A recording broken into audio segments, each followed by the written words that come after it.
Good morning, everyone. It is lawbyreece here, back with another video. I want to thank you for joining me. In this video, we're going to cover defendant Quamarvious Nichols' reply to the state's response, so a surreply, to Nichols' motion for mistrial, an objection to mid-trial substitution of the trial judge. Guys, my name is lawbyreece, and I am a practicing attorney here in the great state of Texas. It is Tuesday, July 30th, 2024, and we have ongoing coverage of the YSL or Young Thug trial. Guys, if you like this content, you want to support me in a big way, please like, comment, subscribe, and use the donation links in the description box below. Your financial support goes a long way to helping keep this channel going. Okay, guys, so comes now the defendant, Quamarvious Nichols, by and through undersigned counsel, and undersigned counsel is Bruce Harvey, and files his reply to the state's response to Nichols' motion for mistrial and objection to mid-trial substitution of the trial judge in the above captioned case. In support thereof, Mr. Nichols shows this court as follows, guys. So we can see this was filed January 29th, so just filed yesterday or Monday at 4:42 p.m. Eastern Standard, so that would have been 3:32 my time. Roman 1, defendants were goaded into a mistrial. So we see the argument that Mr. Harvey is going to go down for his client, and Mr. Nichols' motion for mistrial, an objection to mid-trial substitution of the trial judge. Nichols adopted all motions and arguments for a mistrial as filed by co-defendants. As adopted, so guys, in legal terms, oftentimes in order to save time and for judicial economy, you can just incorporate previous paragraphs by reference. And similarly, you can wholesale incorporate other defendants or other parties' motions, so you can just incorporate by reference, which is a way of saving time and effort. As adopted, Nichols' first argument for mistrial was that he was goaded into moving for a mistrial. Regarding this basis for mistrial, the state has offered only the most cursory response to Nichols and co-defendants. In the state's 4-sentence response, it appears... All right, so a little bit of a shot there for the response. By the way, guys, in my opinion, you shouldn't do the 4 and then the numeral. Personally, I prefer just one or the other. It appears that the state has merely given the state's opinion, which is the state does not agree with defendant's characterization of the events. Then we have a nice little bullet point list here. So bullet 1, the state did not proffer the state's own characterization of the events. Bullet 2, the state did not submit facts in support of its conclusion. And then bullet 3, the state did not present any legal argument upon which the court could or should rely. Continuing, although the state's reply gave little to which Nichols can respond, Nichols replies as follows. Nichols moves this court to deem the defendant's characterizations of events as accurate, inasmuch as the state did not provide any facts or evidence to the contrary.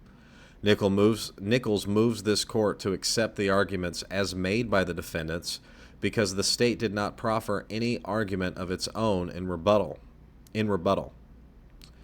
That statement there, because the state did not proffer any argument of its own in rebuttal, I don't think it's necessarily some sort of requirement that you have your own argument. You can, in theory, just negate someone else's argument. Nichols moves this court to accept all of the legal bases offered by the defendants as grounds for a mistrial because the state did not submit any legal arguments to the contrary or even in furtherance of their unsupported opinion. The state is an it should be an it. Nichols urges this court to take note of the seriousness of the defendant's motions, which specify in detail the events which have acted as denial of the rights to a fair trial. This was followed by the state's cynically dismissive response. So some strong language there, cynically dismissive response, which seems to consider the right to a fair trial as a trifling afterthought. Again, very strong language there, which seems to consider the right to a fair trial as a trifling afterthought. That's a strong sentence. Rather than a pillar of the criminal justice system guaranteed by the Constitution of the United States of America, the Georgia Constitution, numerous statutes, centuries of case law, and the rules of criminal procedure. So, again, we can see, as I had mentioned in my prior video, that the defendants are going to hang their hat on due process fair trial and on the Constitution. The lack of regard by the state for the fundamental issues of fairness is strongly evidenced by the paucity. So, guys, if you don't know what paucity means, it basically means a lack of something. Is strongly evidenced by the paucity of the state's response, and we implore this court to take notice. A fair trial is not optional. It is foundational and mandatory. That's a good sentence. A trial is not considered fair simply because the state says so without explanation. The defendants in this case were, in fact, goaded into moving for a mistrial as described in their motions. This is not refuted by the state. We move this court to grant a mistrial on that basis. So the first argument for a mistrial here is that the defendants were goaded into a mistrial. Roman number 2, constitutional implications and violations.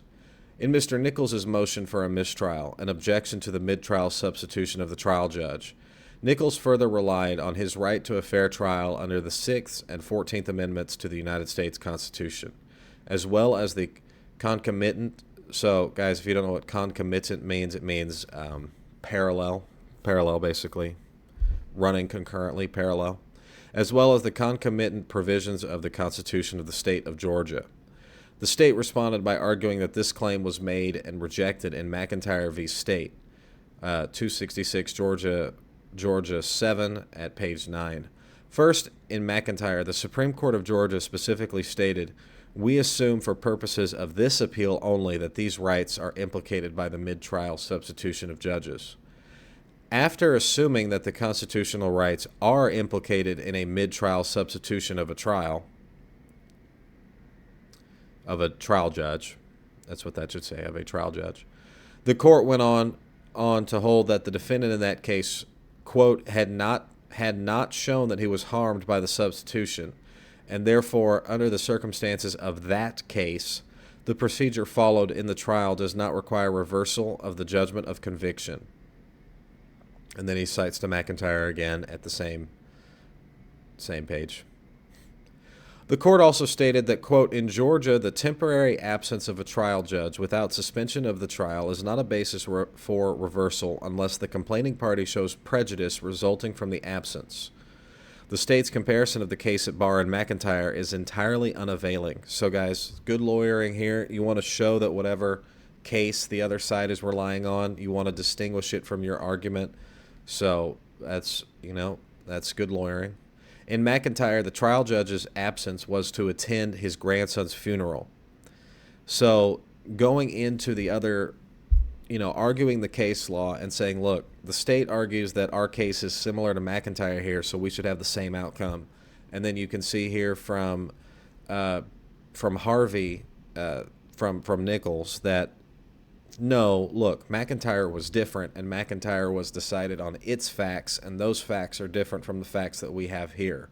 So it's good lawyering, and it's the right argument to make. In McIntyre, the court specifically took note that the trial was not suspended. Here, trial was suspended for over a month and counting. Dissimilar to McIntyre, so distinguishing from McIntyre, Nichols has not been convicted and has been on trial for over 19 months prior to the permanent removal of his trial judge. Nichols' trial is the longest trial in Georgia's history, which includes over 6 months of testimony, some of which was conducted by the later removed trial judge after motions for his recusal were filed, which were subsequently granted. Further, in McIntyre, in the concurring opinion, the court noted the defense's limited request for review of the previous proceedings included no further discussion or request pertaining to the matter.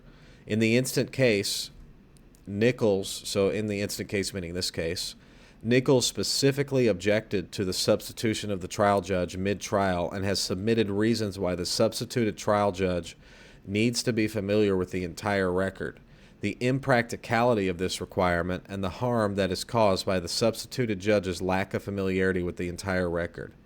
And then we have footnote 1 here, which reads, Nichols contends that all previous proceedings in this case need to be known by any judge presiding over the case. Nichols further contends the impossibility of such as outlined in Nichols's motion and objection.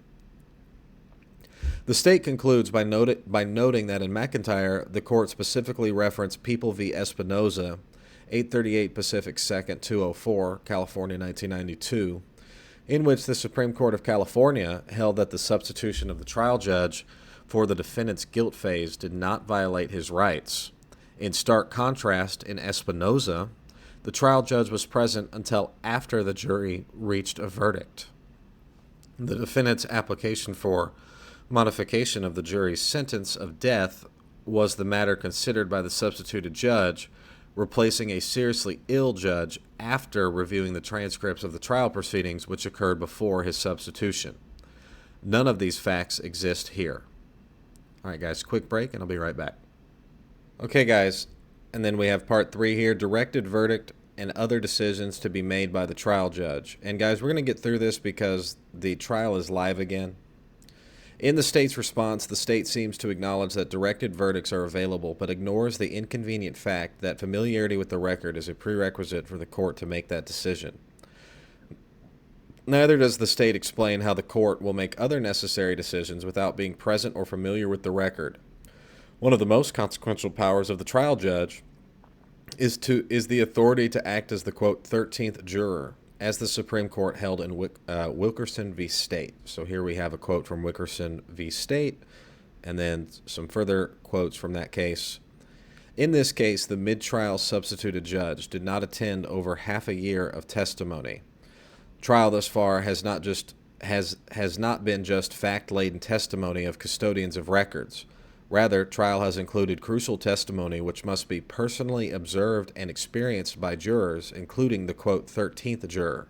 Take, for example, the testimony of a witness whose antics on the stand led to his jailing for contempt, the testimony of a witness who accused another state witness of having engaged in abuse of authority, attempts to influence witnesses, and improper sexual advances, the testimony of a purported witness to an alleged crime who testified that no such crime was in fact witnessed, and the testimony of a witness who directly contradicted previous sworn statements and now testifies that those previous statements were fabricated. This trial may very well hinge on, quote, conflicts in the evidence, end quote, and the credibility of witnesses as contemplated by the Georgia Supreme Court in Wilkerson, the case that he just cited above.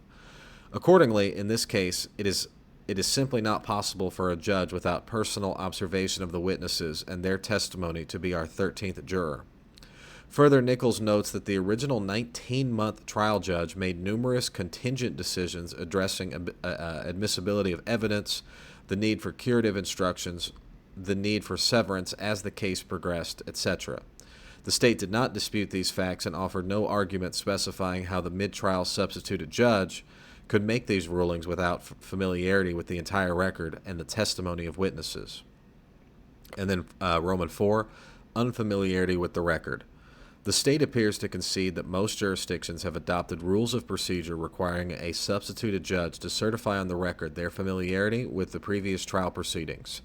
In Georgia, this is inferred from the U.S. Constitution, including the 5th, 6th, and 14th Amendments, as well as the Georgia Constitutions and its requirements for due process and a fair trial. Okay, guys, so the rest of that argument is here. I'll finish to the conclusion here. Here, Mr. Nichols merely contends that in this case, given the unprecedented length of the trial, the amount of testimony which has already occurred, the need for personal observation, the vast number of deferred rulings in various states of limbo, the witnesses which were excluded from video recordings, and the portions of the trial which were not recorded at all, this court cannot timely and adequately familiarize itself with this trial record and cannot suitably proceed without such familiarization. Okay, guys, and then we have the trial recess argument. The state concedes that mid-trial recess is unusual but misses the point. Recess is a basis for mistrial when it results in an unfair trial. The jurors have been sworn in for 9 months. The trial has been actively suspended for over a month and counting. The jury continued to hear witness testimony after the defendants moved for the trial judge's recusal. The jury cannot erase that portion of the trial. The jurors are expected to resume trial under the auspices meaning under the in the light of a new judge, as if that won't have its own implications in their minds. The jurors are expected to remember what they heard and observed months ago. The state has offered to help familiarize this court with the previous proceedings. Even if that was possible, how long will that take while the jury remains held in abeyance? Held in abeyance means held in limbo or on pause. Not to mention, the state has over 100 witnesses remaining. Unfortunately, this trial is irretrievably broken. I think a better word would be irrevocably. And the jury cannot reasonably be expected to resume its role unaffected. In arguing that the recess is not disruptive, the state relies on non-precedential cases. So what I talked about in my last video about citing to a bunch of cases that are not Georgia cases or 11th Circuit cases even. A recess occurred during jury so in arguing that the recess is not disruptive, the state relies on non-precedential cases, meaning not binding in Georgia. A recess occurred during jury deliberations when a juror was in a car accident. Defense counsel's illness prompted a recess, and a recess based on defendant's hospitalization lasted more than 1 month. From these non-binding, off-topic anecdotes, which is why it struck me as so strange. If you look at my last video and you watch the 2-hour-long video, I went on for a very long time about how the state was arguing non-binding cases. This is nothing more than the state's desperate attempt at misdirection. That's a strong language there. The facts in this case are entirely different from those cited by the state. In this case, the recess is a further disruption to the jury necessitated by the recusal of the trial judge, not an accommodation to illness or injury. And then Romans 6, severance. Once again, the state misses the point. Nichols' argument in his motion and objection was that the previous judge had repeatedly stated that Mr. Nichols' request for severance was under advisement and could become necessary at some point. This court was not present as the case has evolved and will therefore be unable to make an informed decision based on a record with which this court is unfamiliar. Wherefore, the defendant moves the court for a hearing on this motion for mistrial and an objection to the mid-trial substitution of the trial judge. This 29th day of July, 2024. And then we have Bruce Harvey. Okay, guys, so just to give you my brief thoughts on this, I think it's a well-written motion. I 100% agree that the state was arguing a lot of cases that were not from Georgia, which seemed to be pretty odd to me, and it definitely screamed out to me like throwing up hands, and I agree with that. If the state had a whole host of Georgia cases to which the state could have cited and used that as its authority, then it would have done so. So I agree with that. I don't think that I don't know. I find it unlikely that a mistrial will be declared, but I don't think it's impossible. But I like this motion. I think it's on point. Do I think it's going to prevail? No, not really, but I do think it's a good motion. All right, guys, this has been Law by Reese with another video, and we'll be back soon.